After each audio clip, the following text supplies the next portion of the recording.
একবার আমার মনে আছে, আমি তখন ওই 10 এ পড়ি কি 11 এ এরকম। তো বইমেলায় গিয়ে সেবার অনেক খোঁজাখুঁজি করে আমি বই কিনতাম।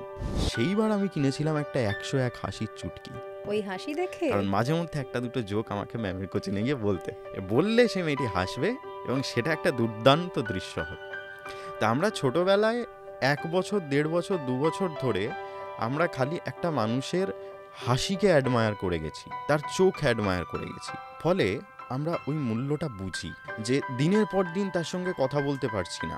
1 সপ্তাহের মধ্যে 2 দিন দেখা হয়, স্যারের 3 তলা থেকে 1 তলায় নামতে যে কটা সিঁড়ি তার মধ্যে 2-4টে শব্দ বিনিময় হয়।